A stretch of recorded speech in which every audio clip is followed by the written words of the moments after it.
കഴിഞ്ഞ ദിവസം ഡൽഹിയിൽ ചേർന്ന നീതി ആയോഗ് യോഗത്തിൽ നിന്ന് പ്രതിപക്ഷത്തെ ചില മുഖ്യമന്ത്രിമാർ വിട്ടുനിന്നത് വലിയ വിമർശനത്തിന് ഇടയാക്കിയിരുന്നു.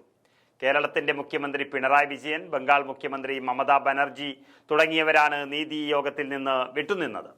ഈ മുഖ്യമന്ത്രിമാരുടെ അഭാവത്തിന് പുറമെ ചർച്ചയായത് ബീഹാർ മുഖ്യമന്ത്രി നിതീഷ് കുമാറിന്റെ അഭാവമാണ്. നിതീഷ് കുമാർ എന്ന് പറഞ്ഞാൽ നമുക്കറിയാം, നരേന്ദ്രമോദിയുടെയും BJPയുടെയും സഖ്യകക്ഷിയും പിടിച്ചു നിർത്തുന്ന നേതാവുമാണ്. യോഗത്തിൽ നിന്ന് വിട്ടുനിന്ന നിതീഷ് കുമാർ സത്യത്തിൽ ബീഹാറിലെ ജനങ്ങളെയാണ് വഞ്ചിച്ചത്. ബീഹാർ നമുക്കറിയാം ഏറെ പിന്നോക്കം നിൽക്കുന്ന ഒരു സംസ്ഥാനമാണ്. നീതി ആയോഗ് പോലെ സംസ്ഥാനങ്ങൾക്ക് ഏറെ പ്രയോജനം ലഭിക്കുന്ന കാര്യങ്ങളിൽ നിന്ന് മനഃപൂർവ്വം വിട്ടുനിൽക്കുന്ന നിതീഷിന്റെ സമീപനത്തിന് എതിരെ വലിയ വിമർശനങ്ങളാണ് ഉയരുന്നത്. ബീഹാറിൽ നിയമസഭാ തെരഞ്ഞെടുപ്പ് പടിവാതിക്കൽ എത്തി നിൽക്കുകയാണ്. അതിനിടയിൽ സീറ്റ് വീതം വയ്പും ചർച്ചകളുമായി കളം നിറഞ്ഞു നിൽക്കുകയാണ് നിതീഷ് കുമാർ. അതിനിടയിൽ സംസ്ഥാനത്തിന് പ്രയോജനകരമായ പദ്ധതികൾ എന്തിനു നടപ്പിലാക്കണമെന്നൊരു ചിന്തയാണ് നിതീഷ് കുമാറിനുള്ളത്. NDA സർക്കാരിനെ കേന്ദ്രത്തിൽ താങ്ങി നിർത്തുന്നതിൽ നിതീഷ് കുമാറിനുള്ള പങ്ക് ഏറെ വലുതാണ് നമുക്കറിയാം. അതുകൊണ്ട് തന്നെ കേന്ദ്ര സർക്കാരിന്റെ നിലപാടുകളെ അംഗീകരിക്കാൻ നിതീഷ് മടിക്കുന്നുണ്ട്. സംസ്ഥാനത്തിനുള്ള വിഹിതം കൃത്യമായി എത്തണമെന്നും അതിനപ്പുറത്തുള്ള ചർച്ചകൾക്ക് താല്പര്യമില്ല എന്നുമാണ് നിതീഷ് കുമാർ പറയുന്നത്.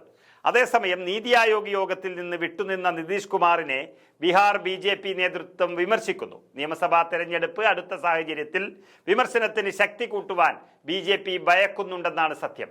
തെരഞ്ഞെടുപ്പ് പ്രഖ്യാപിക്കുന്നത് വരെയെങ്കിലും നിതീഷ് കുമാർ NDA പാളയത്തിൽ നിൽക്കുക എന്നത് BJPയുടെ ആവശ്യമാണ്. ഇനി മുന്നണിക്കുള്ളിൽ ഒരൊച്ചപ്പാടുണ്ടായാൽ മറുകണ്ഠം ചാടുവാൻ നിതീഷ് കുമാർ മടിക്കില്ല എന്ന ബോധ്യവും BJPക്കുണ്ട്. നിതീഷ് കുമാറിനെ ശക്തമായി വിമർശിച്ചുകൊണ്ട് രാഷ്ട്രീയ തന്ത്രജ്ഞനും ജൻസ്വരാജ് സ്ഥാപകനുമായ പ്രശാന്ത് കിഷോറും രംഗത്ത് വന്നിട്ടുണ്ട്. ശാരീരികമായും ആരോഗ്യപരമായും മോശമായ അവസ്ഥയിൽ നിൽക്കുന്നതുകൊണ്ട് യോഗത്തിൽ പങ്കെടുക്കുന്നില്ല എന്നാണ് നിതീഷ് കുമാർ അറിയിച്ചത്.